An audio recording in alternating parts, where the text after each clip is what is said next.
মাধৱৰ সকলে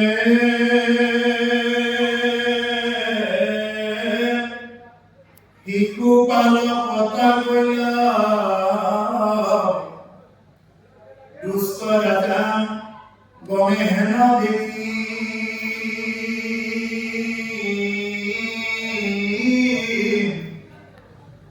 কৃষ্ণদৰী মুখমানে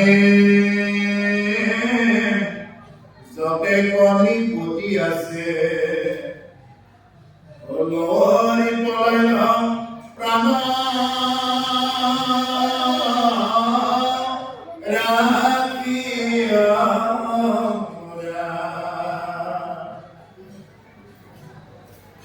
Yogi Bharjan Putra Jata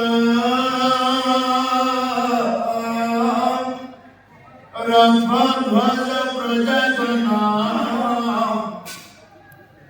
Palay Vastram Vastruna Pambare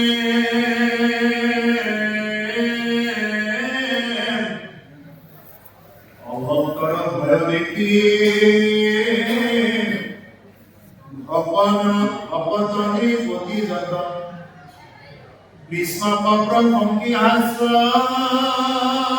परे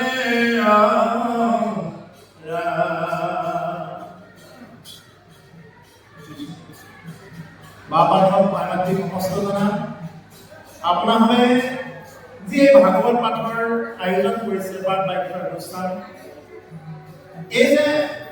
এই অনুষ্ঠান আয়োজন কৰিছে ইয়াৰ মূলতে হ'ল কলিযুগৰ এখনেই মাত্ৰ উত্তম শাস্ত্ৰ আৰু এই উত্তম শাস্ত্ৰ হ'ল একমাত্ৰ ভাগৱত গতিকে এই ভাগৱতৰ ৰস যিয়ে জানে তেওঁ আস্বাদন কৰিব পাৰে আজি বাজানী অঞ্চলৰ যিখিনি বাপানা ভাই মাতৃ শিশু উদ্ধাৰ কৰা সমস্তজনে যিখিনি এতিয়া আহিছে কৃষ্ণ কথা ভাগৱত কথাৰ অধ্যয়ন কৰিবৰ কাৰণে এইটো হ'ল আটাইতকৈ লেখত দিব লাগিব বাবাৰ বাইমানী সমস্তজনা এই ভাগৱত যিখিনি আপোনালোকে সমাধান কৰিলে বা গোটেই ৰাজ্যৰ প্ৰতিদিন মূৰে মূৰে যিখিনি ভাগৱত পৰিভ্ৰমণ কৰিলে ইয়াৰ জৰিয়তে আজি সমস্তৰে মংগল হৈছে কেনেকৈ মংগল হৈছে এই ভাগৱত যদি কোনোবাই শ্ৰৱণ কৰে ভাগৱত যদি কোনোবাই দৰ্শন কৰে বা ভাগৱত যদি কোনোবাই স্পৰ্শ কৰে শ্ৰৱণত দৰ্শনত বা স্পৰ্শ কৰিলে কি হৈ যায় ভাগৱতৰ এইটো এটা মহিমা যে তেওঁৰ সমস্ত পাপ নাইকিয়া হয় আজি এনেকুৱা হয়তো কোনোবা একদম বিঘ্ন আছে তেওঁ নিজৰ পদূলিবোৰৰ পৰা হয়তো তেওঁ আহিবই নোৱাৰে আজিৰ অনুষ্ঠানত এই যে ভাগৱত ভাগ লৈ গৈছে ভকতসকলে আদৰি এই ভাগৱত ভাগ লৈ যাওঁতে কোনোবা এজন বৃদ্ধ যদি এবাৰ যদি চাইছে এবাৰ যদি মই যাব নোৱাৰিলো বুলি ক'লে যদি তাৰ পৰাই যদি এবাৰ প্ৰণাম কৰিছে তেওঁৰ জীৱনৰ কি হৈ গৈছে গতি হৈ গৈছে এই যে আপোনালোকে ভাগৱত যে এনেকে ঘূৰাই গৈ পেলাই তাৰ প্ৰধান কাৰণটো হ'ল এইটোৱেই লগতে যিবিলাক জীৱ জন্তুৱে দেখিলে এই সমস্ত জীৱ জন্তু কি হৈ গৈছে আজি এই ভাগৱতৰ ভ্ৰমণৰ জৰিয়তে সমস্ত জীৱবোৰৰ আজি কি হৈ গৈছে মংগল হৈ গৈছে উড়ন বুড়ন গজন ভ্ৰমণ চাৰিমুখী জীৱৰ কি হৈ গৈছে এই ভাগৱত শোভাযাত্ৰাৰ জৰিয়তে মংগল হৈছে যেনেদৰে প্ৰভু জগন্নাথৰ ৰথ যাত্ৰা হয় জগন্নাথ মন্দিৰত কি হৈ যায় ৰথ যাত্ৰা হয় এটা নিৰ্দিষ্ট সময় প্ৰভু জগন্নাথক মানুহে গৈ গৈ চাই ভিতৰত কিন্তু এদিন প্ৰভু জগন্নাথ কি হৈ যায় ৰথত উঠি পৰিক্ৰমণ কৰি ফুৰে হয়তো অহাকালি আকৌ ভাগৱত শোভাযাত্ৰা আছে আপোনালোকৰ নহয় জানো মানে ভাগৱতে নিজে গৈ দৰ্শন দিব অহাকালি পাপি তাপি যিমান আছে আকৌ এটা সুবিধা আছে যে এই ভাগৱতে গৈ কি হৈ যাব দৰ্শন দিব ভাগৱত কি ৰূপত আছে এই কলিযুগত ভাগৱত আছে বাংময় ৰূপত বাংময় মানে বাক্যময় বাক্যময় শব্দই ব্ৰহ্মই ভাগৱত এই ভাগৱতত স্বয়ং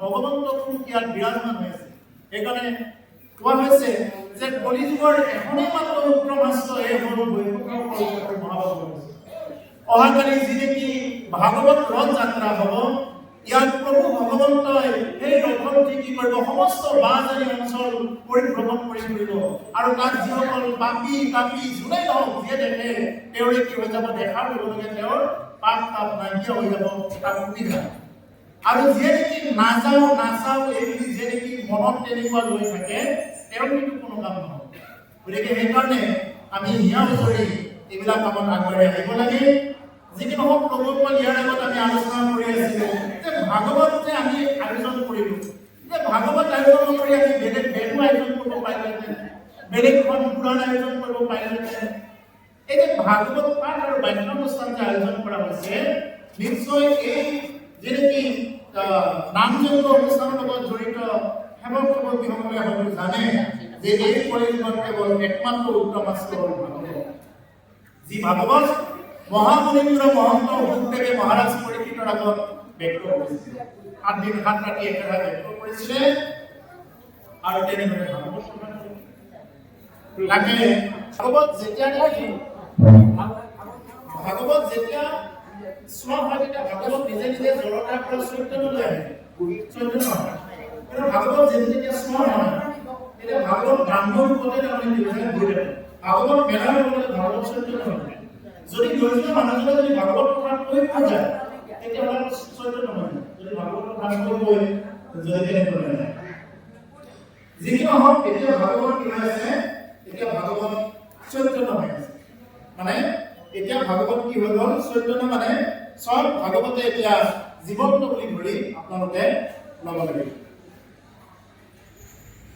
এতিয়া দোকানত বহুত ভাগৱত পায় বজাৰত বহুত ভাগৱত আছে আমি সব কিতাপবিলাকত এনেকৈ দেখি কৃষ্ণ বুলি কওঁ নেকি দোকানত থাকিলে বজাৰত থাকিলে কৃষ্ণ বুলি নকওঁ কিন্তু যিভাগ ভাগৱত আজি ইয়াত স্থাপন কৰা হৈছে এইভাগ চৈতন্য হৈ আছে সেইকাৰণে আজি সকলোৱে প্ৰণাম কৰে সেইকাৰণে সকলোৱে প্ৰণাম কৰে এইভাগ ভাগৱত পঢ়ি ঘূৰে ঘূৰে যোৱাৰ লগে লগে কি হৈছে এই জড়তাৰ পৰা চৈতন্য প্ৰাপ্তি হয় আৰু সেইকাৰণে কি হৈ যায় এইভাগ ভাগৱততো মানুহে সেৱা কৰে কিন্তু যিভাগ ভাগৱত এনে কিতাপৰ দোকানত থাকিব ভাৱুক পালন কৰা ভাগৱত কানিলে যদি কোনে এই ভাগৱতৰ কথা আপোনাৰ জীৱনত ক্ৰিয়া নকৰে ভাগৱত যদি কানিলে শুনে আপোনাৰ জীৱনত ক্ৰিয়া নকৰে ভাগৱত শুনিব লাগিব হৃদয়ে অন্তঃকৰণেৰে শুনিব লাগিব তাকে ক'লে ভাবুক হৈ পালন কৰা এই ভাগৱতাই ভজ ভগৱন্ত ভক্তি ভাৱে আগতে আমাৰ আটাইসকলে কৈছিল এই বাপা ভাৱে ভক্তি ইমান ভক্তি লাগে কি হ'ব বুলি কৈছে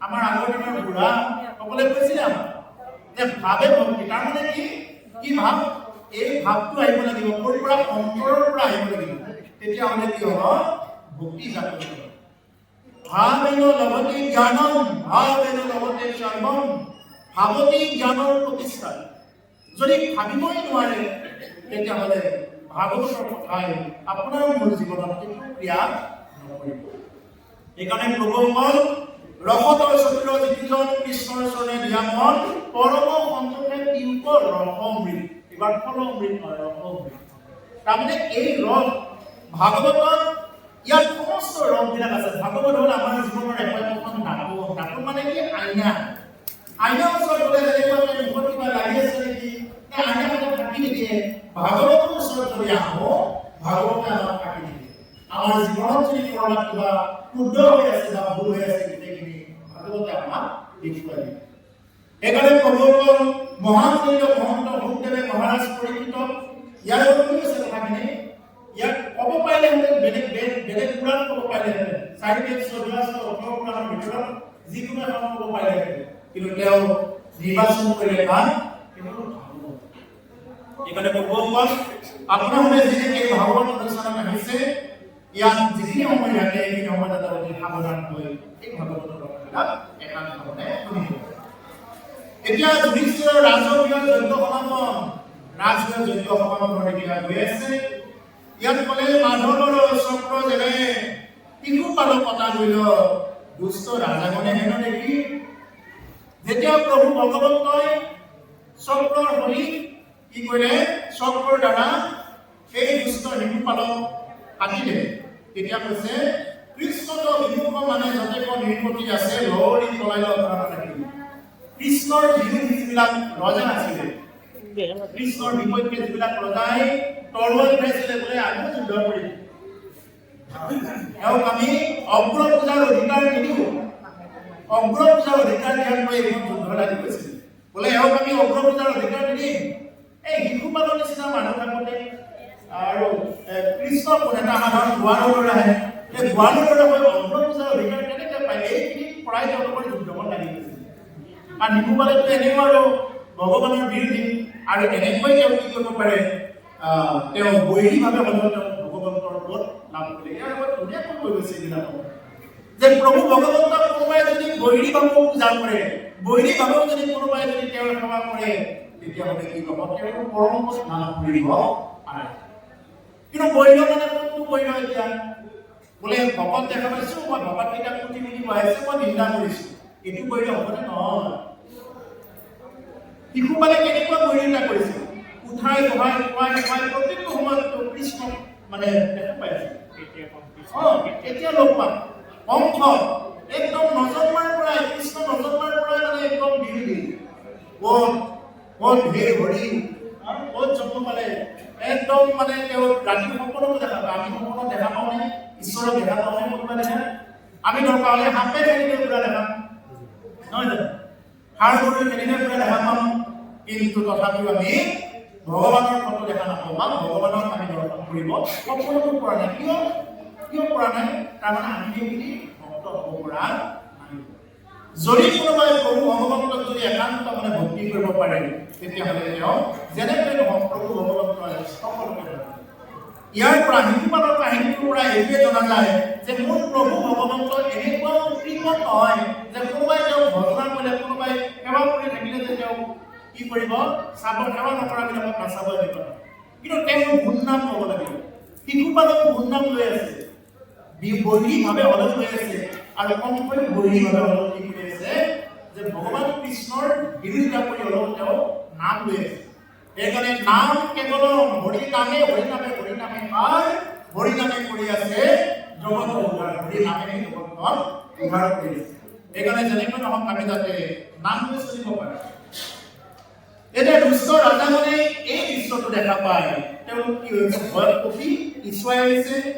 কৃষ্ণক বিমুখ মানে যতেক নিৰ্পতি আছে লৌকি পলায়ন প্ৰাণ ৰাখি। আৰু কৃষ্ণৰ বিমুখ অৰ্থাৎ কৃষ্ণৰ বিৰোধী যিবিলাক ৰজা আছিলে, সেই ৰজাসকলে কি কৰিলে? তৰোৱালবিলাক নিজৰ ঠাইত ৰাখি একদম পিছুৱাই। আৰু এইজনৰ লগত যুদ্ধ কৰিব নোৱাৰা, এইজনেই নিৰ্জন তেওঁলোকে প্ৰকৃত স্বৰূপ যদিও আগতে জানিছিল, তথাপি তেওঁ মতিভ্ৰম হৈ যায়। এইবাৰ তেওঁলোকে ভয় লাগিছে। ইয়াজি ভাৰতীয় পুত্ৰ যত ৰথৰ ধ্বজ প্ৰজাগণ পলাই অস্ত্ৰ বস্ত্ৰ কৰে। তেওঁলোকে চববিলাক এৰি পলাইছে, অস্ত্ৰ এৰি পলাই দিছে। সুদৰ্শন চক্ৰৰ এনেকুৱা পাৱাৰ, এনেকুৱা শক্তি একেবাৰে চাই দিব নোৱাৰে। অভদ্ৰৰ ভয় দেখি ভকত নিৰ্মতি যত কৃষ্ণক প্ৰসংগী হাস্য কৰে। আৰু ভকতৰ অভক্তবিলাকৰ ভয় দেখা পায়। ভকতসকলে কি কৰিছে? যে হাঁহি উঠিছে। অভক্তবিলাকৰ সদায় ভয় দেখা কৰিব। অভক্তবিলাকৰ প্ৰতিটো খোজতে কেৱল ভয় আৰু ভয়। আৰু ভক্তসকলে এই ভয়ৰ পৰা মুক্ত হৈছে। ভক্তসকলৰ মৰিবৰ কাৰণে ভয় নাই, অভক্তসকলৰ মৰিবৰ কাৰণে বহুত ভয়। ক'লা ভয় হে ৰাম যুধিষ্ঠিৰ নিপতিৰ মনোৰথ পূৰ্ণ ভৈলাম কৃষ্ণৰ চৰণ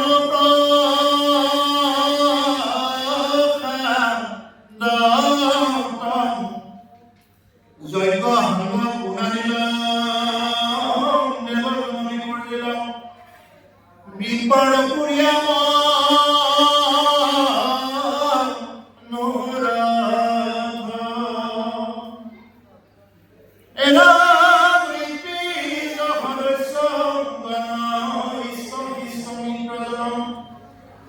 ভবাকে দুখিয়া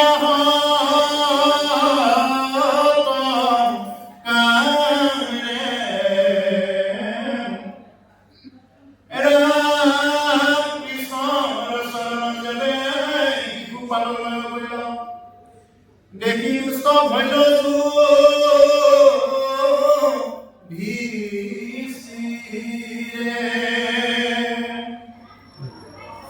যুধিষ্ঠিৰ নিপতিৰ মহৰথ পূৰ্ণ কৰিল। যুধিষ্ঠিৰ কি আছিলে? যুধিষ্ঠিৰ যিহেতু ধৰ্মপুৰাণ ৰজা আছিলে, তেওঁৰ মনত প্ৰভু ভগৱন্তই কৃপা কৰি দিলে।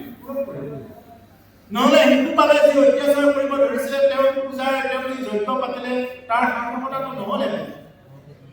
এতিয়া আজি যে আপোনালোকে নাম যজ্ঞ কৰিছে, এতিয়া নাম যজ্ঞৰ আজি আয়োজন কৰিছে, এয়া হ'ল যজ্ঞ, এটা যজ্ঞ। অকল যে কিবা হোম যজ্ঞ কৰাটোকে যজ্ঞ বুলি কয়, সি ধৰাটোকে বা তিল দিয়াটোকে যে যজ্ঞ বুলি কয়, এনেকুৱা নহয়। এয়া হ'ল নাম যজ্ঞ। শ্ৰেষ্ঠ যজ্ঞ হ'ল নাম যজ্ঞ, যিয়ে নাম ভগৱানৰ নাম কীৰ্তন শ্ৰৱণ কৰে। গতিকে প্ৰভুসকল সেই যজ্ঞ কৰিলেও কিন্তু ঈশ্বৰৰ নামেই ল'ব লাগিব, আৰু এই যজ্ঞ কৰিলেও ঈশ্বৰৰ নাম ল'ব লাগিব। গতিকে মহাপুৰুষ শংকৰদেৱ গুৰুজনে আমাক এটা সিদ্ধান্ত দিলে কি, যে ইমানবিলাক আৰু পাঠন কৰাত কৰি, কাৰণ এতিয়া আৰু সেই কাম ধেনু গৰু নাই, কাম ধেনু গাই, পুৰবী গাই, এইবিলাক নাই। আগতে কি কৰিছে? যজ্ঞ কৰিবৰ কাৰণে কাম ধেনু গাইৰ পৰা গাখীৰ ওলাইছিলে, পুৰবী গাইৰ পৰা ওলাইছিলে, এনেকুৱা গাইবিলাকৰ নাম আছিলে, যিবিলাক গাইৰ পৰা মানে দুগ্ধ ওলাইছিলে। সেই দুগ্ধৰ পৰা কি কৰিছিলে? তেওঁলোকে ঘি মানে প্ৰস্তুত কৰিছিলে। গতিকে এতিয়া এইবিলাক নাই। এতিয়া গাইবিলাকে কেৱল সাৰ দিয়া গাখীৰ থাকে, তাৰপিছতে সেইবিলাক গাই গ্ৰহণ কৰা মানুহকেইজন সদাচাৰী নহয়। গতিকে এনেকুৱা বিভিন্ন কাৰণত প্ৰকৃত তিল নাই, প্ৰকৃত মৌ নাই, প্ৰকৃত ঘি নাই। আজি এটা যজ্ঞ কৰিবৰ কাৰণে দোকানত যদি ঘি আনিব যায়, বোলে আপোনাৰ খোৱা ঘিটো লাগে নে পোৰা ঘিটো লাগে? ডাইৰেক্ট তেওঁ পোৰাটো বুলি ক'লে তেওঁ কম দামীটো দি পঠাব। গতিকে এনেকুৱা ঘিয়ে ক'ত প্ৰভু ভগৱন্ত সন্তুষ্ট হ'ল? গতিকে সেইকাৰণে প্ৰভুসকল মহাপুৰুষ শংকৰদেৱ গুৰুজনে আমাক এটা সিদ্ধান্ত দিলে যে কলি যুগত যে নাম কীৰ্তনেই শ্ৰেষ্ঠ, কলি যুগত হৰি নামেই শ্ৰেষ্ঠ। সেইবুলি এইটো নহয় যে আমি কোনোবাই কৰি আছে তেওঁলোকক বেয়া পাম, এইটো নহয়। নিন্দা কৰিব, কোনোবাই ঠাট্টা কৰিব, এইটো নহয়। কোনোবাই কৰি আছে কৰি থাকিব, কোনোবাই কৰি আছে কৰিব। কিন্তু আমাক এটা সিদ্ধান্ত দিছে যে কলি যুগত যিটো নামেই শ্ৰেষ্ঠ, তপ জপ তীৰ্থ গত যুগ যাব যজ্ঞ দান, কাকো নুশুৰে মৃত্যু বেলা, মৰণ জনক দেখি ঘূৰে ঘৰে ৰাম বোলা, হেৰ নাম এদিন হেৰা। যে তুমি যিমানেই তপ নকৰা কিয়, যিমানেই যজ্ঞ নকৰা কিয়, যিমানেই কি নকৰা, মৰাজনক দেৰিলৈ কি বুলি ক'ব? এবাৰ ৰাম বুলি কোৱা, এই তেতিয়া এবাৰ কৃষ্ণ বুলি কোৱা, এইটো ক'ব নে বেলেগ কিবা ক'ব? বেলেগ ক'ব, ৰাম বুলি ক'ব। গতিকে সেইকাৰণে কৈছে যে কলি যুগত ৰাম নামেই মাৰ, এজানি আমি ৰাম নাম লৈ চলিব পাৰিলে আমাৰ সমস্ত তীৰ্থ যাগ যজ্ঞ সমস্তৰে ফল প্ৰাপ্ত হ'ব। গতিকে এতিয়া মানে যুধিষ্ঠিৰ নিৰ্মতিৰ মনৰ পূৰ্ণ হৈল কৃষ্ণৰ চৰণ প্ৰসাদত, ভগৱন্ত পুৰুষৰ চৰণ প্ৰসাদত কি হৈ গ'ল যে যুধিষ্ঠিৰৰ সেই যজ্ঞটো বা সেই মনৰ পূৰ্ণ হ'ল। তাৰপিছতে যজ্ঞ সাংগৰ পূৰ্ণাদিনত দেৱগণ বিকৰ্জিত দীপৰ প্ৰতি আৰু দেৱতাসকলে কি কৰিলে? দেৱতাসকলৰ সেই যজ্ঞৰ আহুতিবিলাক দি দিলে, আৰু তেনেকুৱাকৈ সমস্ত যজ্ঞ পূৰ্ণ হৈ গ'ল। আৰু বিপ্ৰসকলৰ মনৰ যিবিলাক কামনা আছিলে, সেই কামনাবিলাক পূৰণ হ'ল। কাৰণ ৰাজকীয় যজ্ঞ যেতিয়া কৰিছে, এই ৰাজকীয় যজ্ঞ কৰিলে দুখীয়া ব্ৰাহ্মণসকলক দান দিয়ে। যিবিলাক ব্ৰাহ্মণ বা তেনেকুৱা যিবিলাকে পাব লাগে দান দক্ষিণা, তেওঁলোকক যুধিষ্ঠিৰে কি কৰিছে? মানে মনৰ যি নেকি মনে বিচৰা ধৰণে দান দক্ষিণা দি পঠাই দিছে। ঋতুজ সদস্যগণ ইষ্ট মিত্ৰজনক সমানে দুখী হ'ব পাৰে। যিবিলাক নেকি যজ্ঞৰ হতাসকল, ঋষিজ বা ঈশ্বৰ বিষ্ণু মিত্ৰ যিমানবিলাক আছে, মিত্ৰবিলাক মিত্ৰই হওক, ঈশ্বৰে হওক বা ঈশ্বৰে হওক, সকলোৱে মনৰ কি কৰিছে? হতবাৰ কৰিছে। সবাকে দুখী হ'ব পাৰে। কৃষ্ণৰ কাৰণে যাতে বিহু পালে লৈ দেখি কৃষ্ণ বুলিলে দিছে। আৰু ইতিমধ্যে যুধিষ্ঠিৰে এই কথাটো গম পাইছে যে বিহু পাল কি হৈ গৈছে? ভগৱন্ত পুৰুষৰ যি ধামৰ পৰা আহিছিলে, সেই ধামৰ পুনৰবাৰ লিখি গৈছে।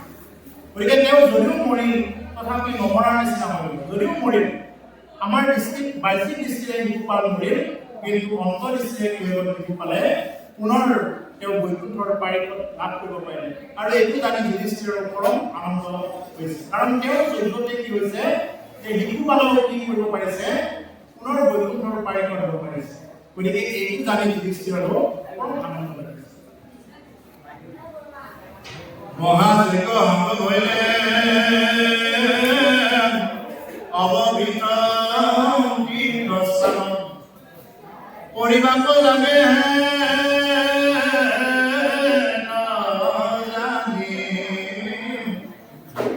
অবান্ধৱে হাতী পাৰি গংগা নচলিলে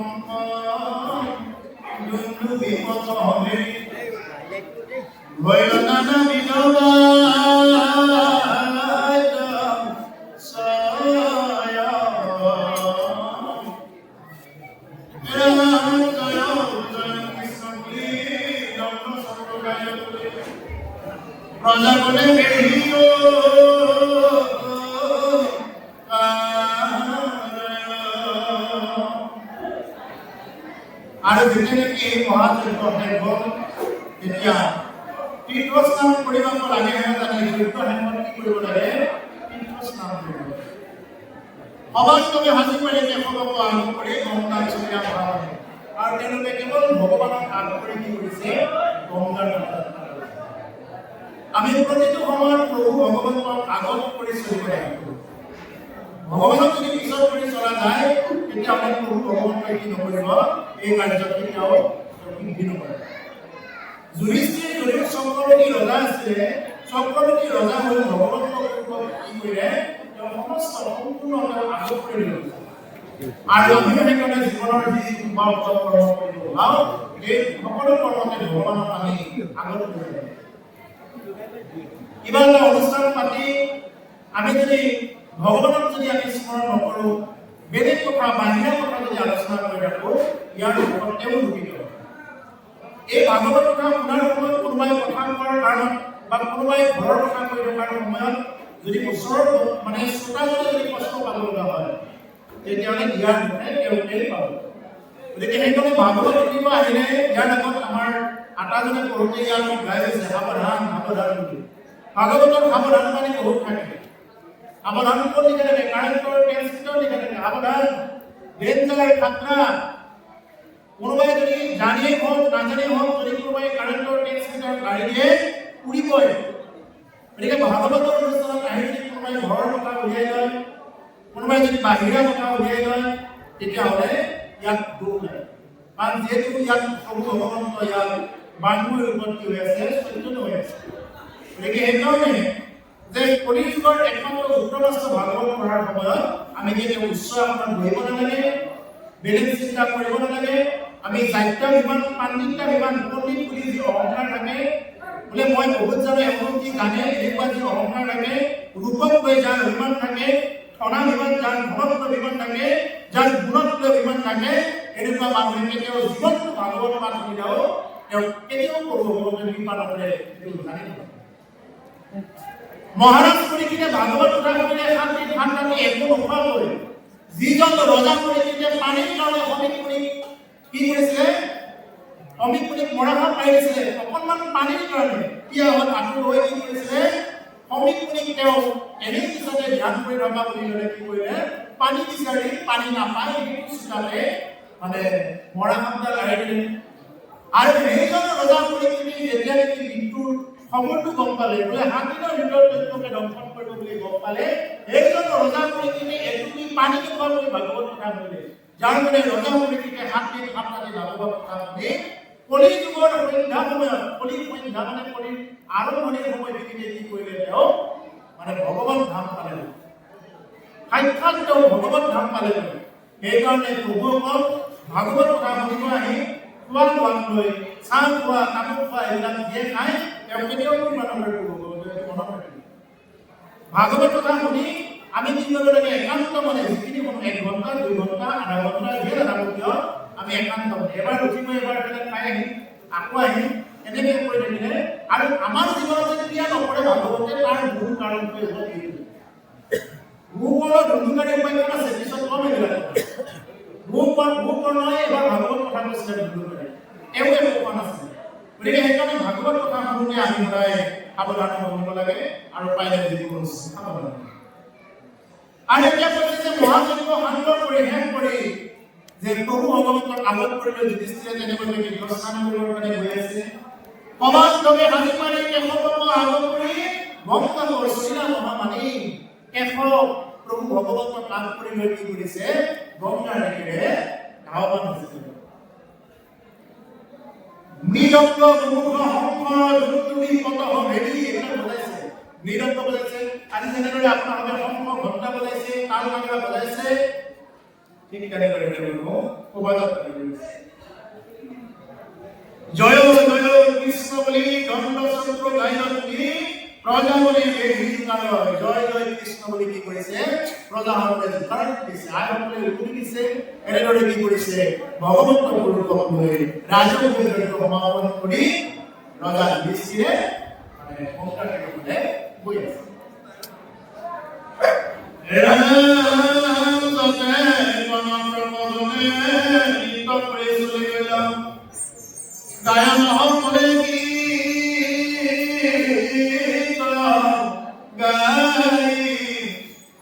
বিনা বিধু পৰকাল ধাৰ্ম ধুল হল অমৰে লক্ষ্মীৰ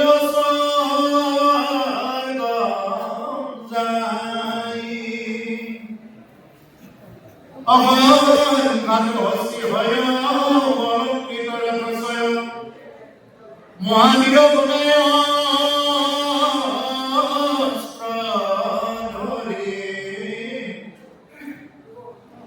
চতুৰ্শ্বামে ৰক্ষা কৰে চলি গেল হৰে মধ্য প্ৰচলন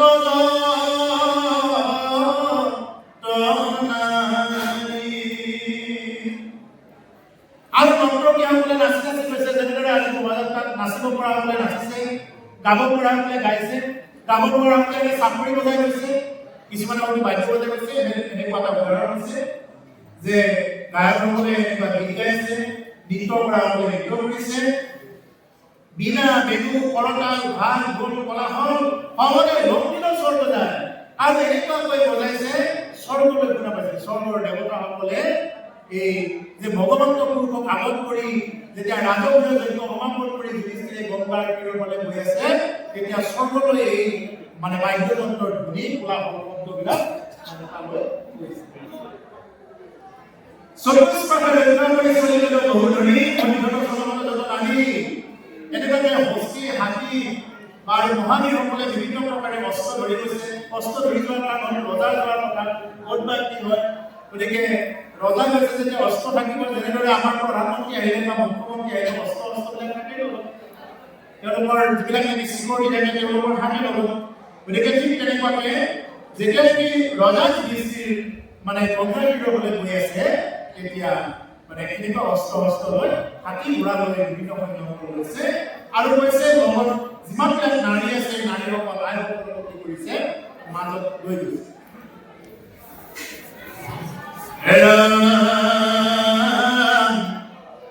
যতে কমহন্তমে কৰি মহাবীৰ ধৰি কৃষ্ণলৈ কত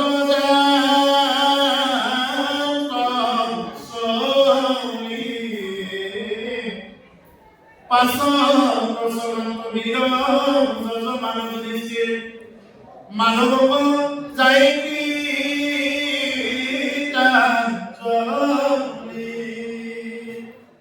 আৰু কি কৰিছে যিমানবিলাক মুনি আছে এই মুনিসকলে বেলেগ ধ্বনি কৰি গৈছে। কৃষ্ণৰ আগত চাৰিদান্ত কৃষ্ণৰ আগত বেলেগ ধ্বনি কৰি গৈছে, কৃষ্ণৰ আগত গৈছে। এই যে মানুহসকলে যতে মহন্তমণি কৰি অহা বেলেগ ধ্বনি কৃষ্ণৰ আগত জানিব চলি মুনিসকলে বেলেগ ধ্বনি কৰি আগত যায়। সেইকাৰণে বৰপেটা সত্ৰৰ ফালে মই দেখা ঘটনাটো কৈছো, ভাগৱত যেতিয়া শোভাযাত্ৰা কৰে আগত ভকতসকলে নাম গাইছে, ভাগৱত পিছত যায়। কাৰণ ভাগৱততো আগত নাম, ভাগৱতে কি কৈ আছে নামৰ কথাকে কৈ আছে, নামৰ বাহিৰে একো নহয়। সেইকাৰণে এই যুধিষ্ঠিৰৰ ৰাষ্ট্ৰ যজ্ঞৰ যেনেকি পিছত যেতিয়া গান গাইছে ভগৱন্তৰ পিছত কৈ আছে, তাৰ আগে আগে যিসকল ব্ৰাহ্মণে বেদমন্ত্ৰ উচ্চাৰণ কৰিব পাৰে, এই বেদমন্ত্ৰ উচ্চাৰণ কৰিব পৰা ব্ৰাহ্মণসকলে আগে আগে বেদমন্ত্ৰ মাতি গৈ আছে।